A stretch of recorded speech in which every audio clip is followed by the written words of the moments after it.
दो दानव जैसी गाय की भूत एक बाघ को घेरे हुए थे।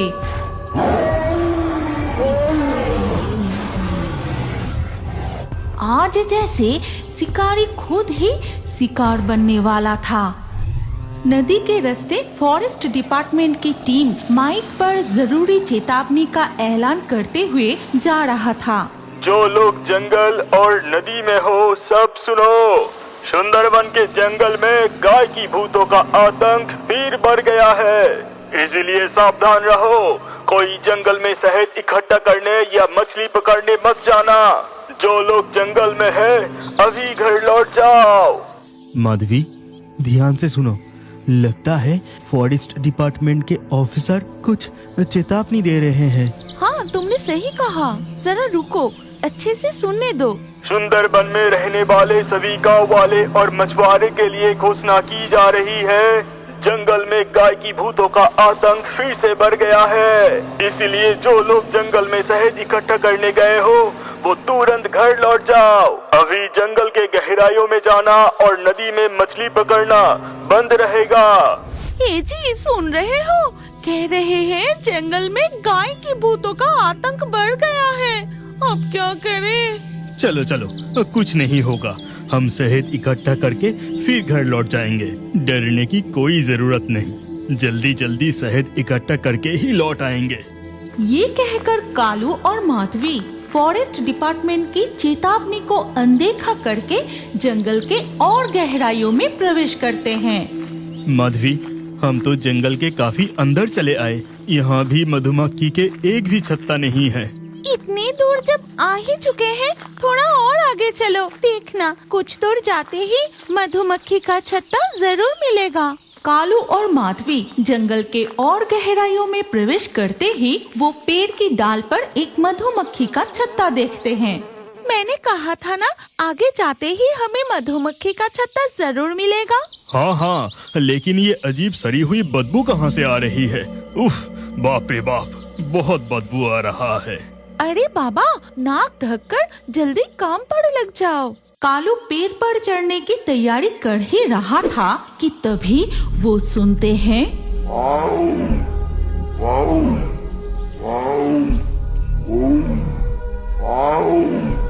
सर्वनाश! लगता है हमारे नजदीक ही बाघ घूम रहा है। बिल्कुल चुप, आवाज मत करना। ऐसा कहकर कालू और माधवी पेड़ के पीछे छिप जाते हैं। फिर वो दोनों देखते हैं सुंदरबन का मशहूर रॉयल बंगाल टाइगर उनके कुछ ही दूरी से दहड़ता हुआ जा रहा है। ठीक तभी बाघ की दहड़ को चीरते हुई एक और अजीब गर्जना सुनाई देती है। वो बाघ तुरंत चुप हो जाता है। माधवी देखो, बाघ तो रुक गया।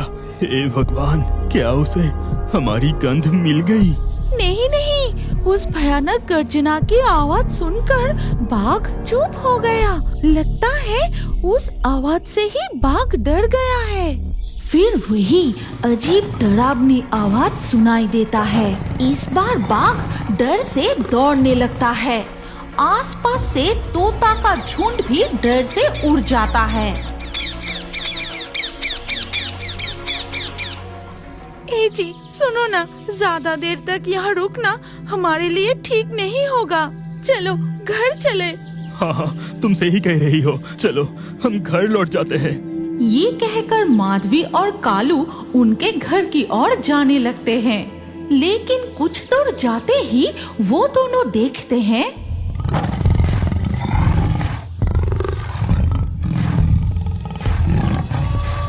दो दानव जैसी गाय की भूत एक बाघ को घेरे हुए थे।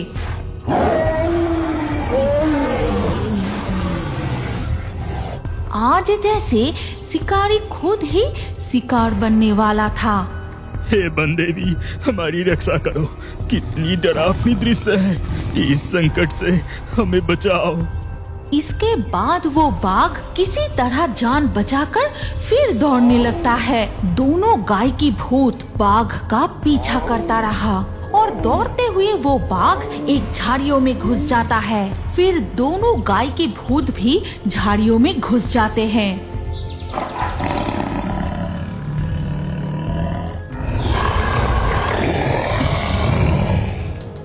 पल भर में सब कुछ शांत हो जाता है। फिर अचानक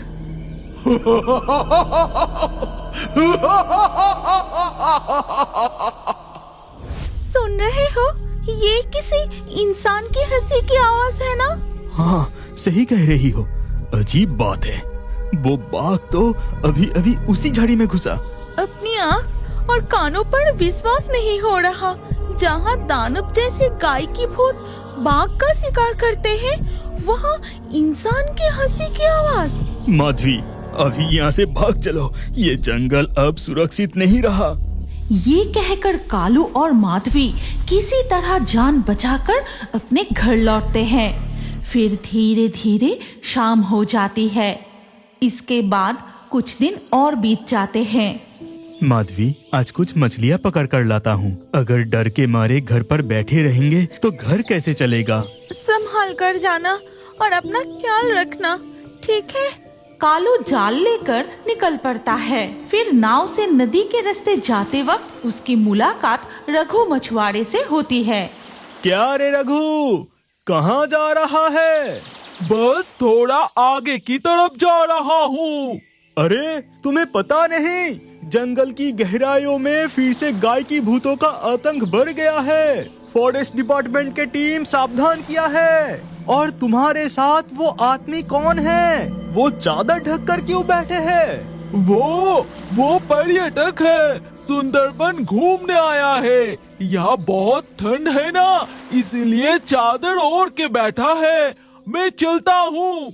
रघु मछुआरा अपनी नाव लेकर नदी के रास्ते जंगल की और गहराइयों में चला जाता है। बात क्या है? लगता है रघु मुझसे कुछ छुपा रहा था। जंगल में जाएगा तो मरेगा। इसके बाद कालू जाल से मछली पकड़ने लगता है। तभी वो देखता है कि तोता का झुंड डर के मारे अचानक जंगल के ऊपर से उड़ जाता है। फिर सुनाई देता है बाघ की दहड़।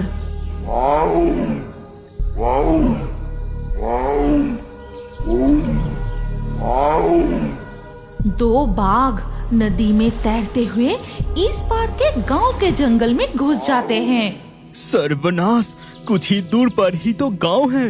अगर वो बाघ वहां चले गए तो? लेकिन बाघ तो कभी इस तरफ नहीं आते।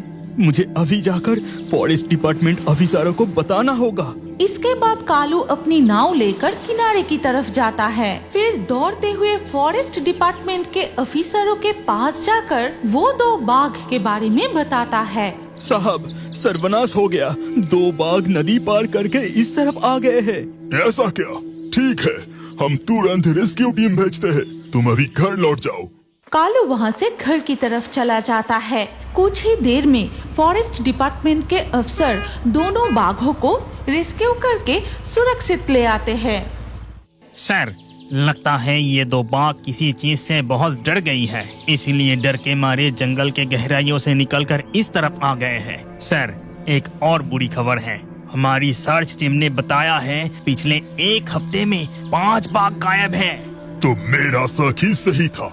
सुंदरबन के गहरे जंगल में कुछ ना कुछ भयानक साजिश चल रही है। अभी हमें उसी चीज की जांच करनी होगी। फिर दिन ढलकर शाम हो जाती है और उधर सुंदरबन के गहरे जंगल में जा, अब तू लौट जा और सुन, सुंदरबन के जंगल में अगर कोई और गाय मरा तो मुझे खबर देना। मेरी सेना और बढ़ानी होगी। जो आज्ञा तांत्रिक जी, अब मैं चलता हूँ। फिर रघु अपनी नाव लेकर नदी के रास्ते गांव की ओर लौटने लगता है और नदी के घाट पर आते ही तू अभी कहाँ से लौट रहा है? जंगल के गहराइयों में जाना मना है, क्या तुझे पता नहीं? साहब, मैं ज्यादा दूर नहीं गया था, यही मछली पकड़ रहा था। लेकिन आप लोग इस समय गांव के घाट पर, कुछ हुआ क्या? आज दोपहर को लक्ष्मीकांत नाम का एक मछुआरा 2 टूरिस्ट को लेकर नदी के रास्ते जंगल के अंदर गई है। वो अभी तक नहीं लौटे। उधर अभी रेड अलर्ट जारी है। फिर भी वो 2 टूरिस्ट लक्ष्मीकांत को पैसे की लालच दिखाकर बाघ देखने गई है। अच्छा, ऐसा क्या? तब तो बड़ा खतरा है। ये कहकर रघु चुपचाप घाट से भाग जाता है और मन ही मन कहता है, उन्हें नहीं पता वो किसके जाल में फंस गया है। बाघ देखने गया है। अब तक तो वो जिंदा भी नहीं होगा। उधर कालिंदी के गहरे जंगल में एक थका हारा प्यासा भटका हुआ लड़का दिखाई देता है। तू कहाँ चला गया सूरज? लौटा, मेरे पास लौटा। वो नाव वाला भी दिखाई नहीं दे रहा। सिर्फ नाव यहाँ खाली पड़ी है। मैं थोड़ा उधर जाके अच्छे से ढूंढता हूँ। उन 2 पर्यटकों में से ये वही एक है जो भटकते हुए अपने दोस्त को ढूंढ रहा है।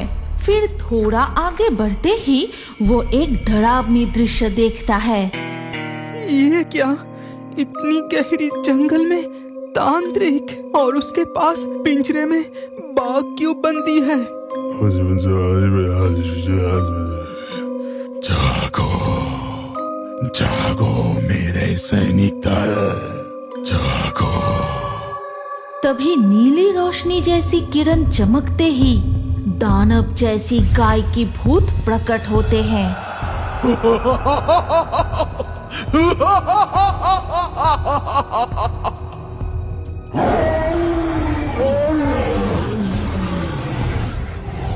यही दानव तो मेरे दोस्त का पैर पकड़कर घसीटते हुए जंगल के गहराइयों में ले गए थे। अगर आप इस कहानी की अगले भाग देखना चाहते हैं तो कमेंट में नेक्स्ट पार्ट जरूर लिखिए और हमारे fairy Toons Hindi Facebook page को अभी फॉलो कीजिए। अगर ये कहानी अच्छी लगी तो लाइक करके शेयर कर दीजिए।